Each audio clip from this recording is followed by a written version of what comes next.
igreja de Deus pelos hipócritas. Você não pode generalizar, você não pode julgar que todos os crentes são iguais. Por causa dos hipócritas, você não pode julgar que todos os crentes são hipócritas.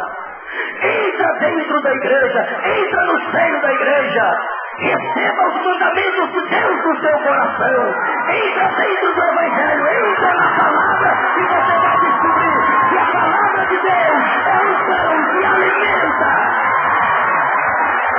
é um pão saboroso. Existem sim pessoas sinceras, fiéis e honestas. Quanto aos hipócritas, o destino deles está exatamente na Bíblia Sagrada, em São Mateus capítulo 24, versículo 51. Diz que o destino dos hipócritas é num lugar onde haverá pranto, onde haverá choro, onde haverá lamentação, sofrimento e castigo eterno, ranger de dentes. Está lá em São Mateus 24, 51. O destino dos hipócritas é no lugar de choro, no lugar de pranto, no lugar de lamento, no lugar de sofrimento, no lugar de castigo eterno. Aleluia, glória a Deus.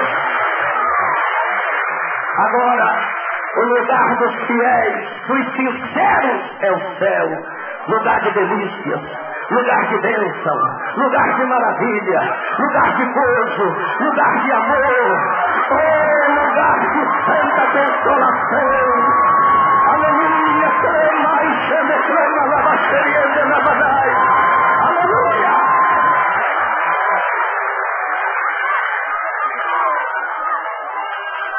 Ninguém pode julgar a igreja de Deus pelos hipócritas. Tem gente que julga pelos hipócritas. Aqueles que estão julgando a igreja de Deus pelos hipócritas, ou pensando que todos os crentes são hipócritas por causa dos hipócritas, eu vos faço um desafio. Entra dentro da igreja de Deus. Aceita Jesus Cristo como teu Salvador. Experimente dessa palavra. Começa a comer esse pão da vida. Começa a beber da fonte da água da vida. E você vai ver o que é a palavra de Deus na sua vida.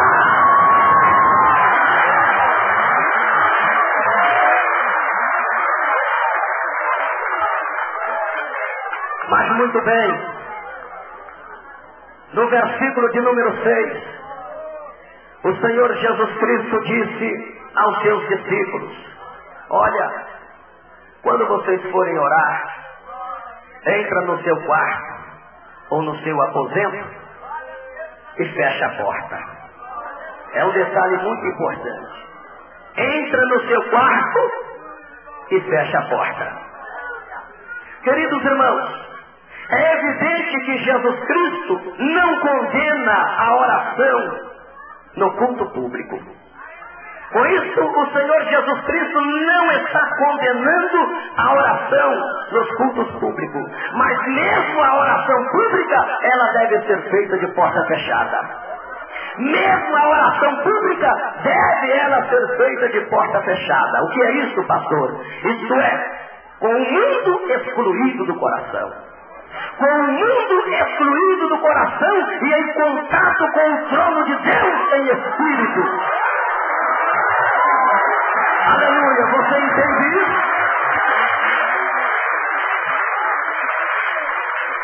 No meio da maior multidão, você pode achar o seu quarto de oração.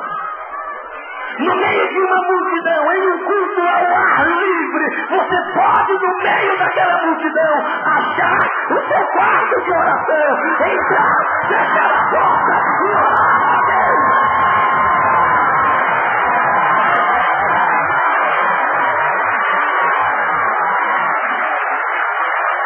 Aquele que não tinha onde reclinar a sua cabeça, não tinha também porta para fechar.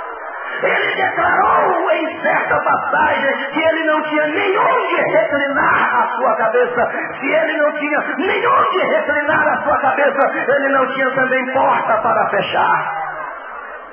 Concluímos que esta porta fechada significa porta fechada para o mundo. Nesse culto de adoração, no meio dessa multidão aqui, você pode achar o seu quarto de oração. Você entra e fecha a porta para o mundo, fecha a porta para o pecado, fecha a porta para a imoralidade, fecha a porta para a pornografia, fecha a porta para tudo que não presta. Glória a Deus, Pai!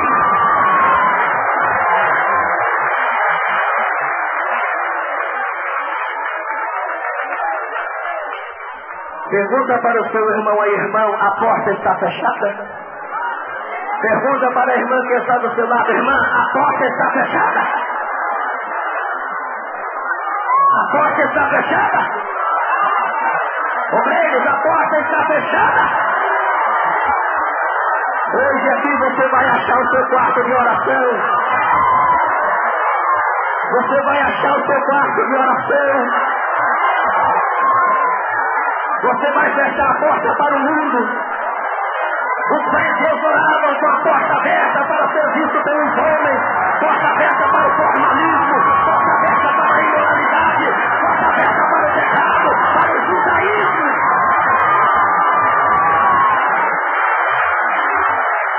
Os verdadeiros e sinceros, eles oram com a porta fechada. Não tem lugar para o mundo. Não tem lugar para a imoralidade, não tem lugar para as novelas, não tem lugar para os filmes pornográficos, não tem lugar para as músicas mundanas, não tem lugar para o pecado, não tem lugar para o adultério, não tem lugar para a prostituição, não tem lugar para a promiscuidade, não tem lugar, a porta está fechada para o mundo, para o pecado.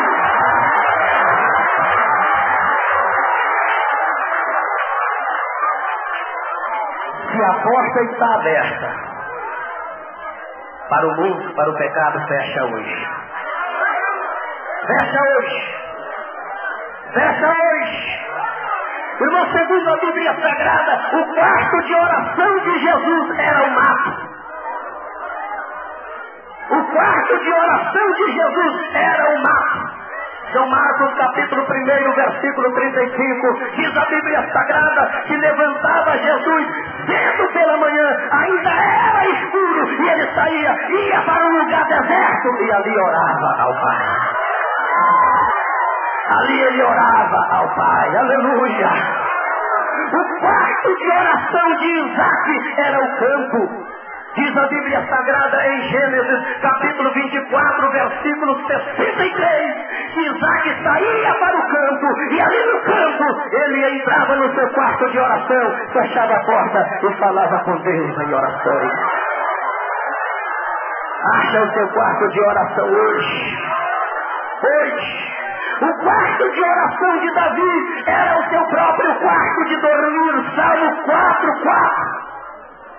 Ele entrava e orava ao Pai, que vê tudo, que sabe de tudo. O quarto de oração de Pedro era o eirado. A Bíblia diz em Atos 10:9 que Pedro subia para o terraço, e ali no seu terraço ele orava a Deus Pai. Aleluia, glória a Deus. Acha hoje o seu quarto de oração. O quarto de oração de Ezequias era o rosto virado para a parede. A Bíblia Sagrada diz em 2 Reis, capítulo 20, versículo 2, que Ezequias virava o seu rosto para a parede, orava e chorava a Deus. Hoje aqui no meio dessa multidão, você vai achar o seu quarto de oração. Fecha a porta para o pecado. Entra no teu aposento, entra no teu quarto, fecha a porta, ore ao teu Pai. Entra no teu quarto de oração hoje, aqui agora, fecha a porta para o pecado, para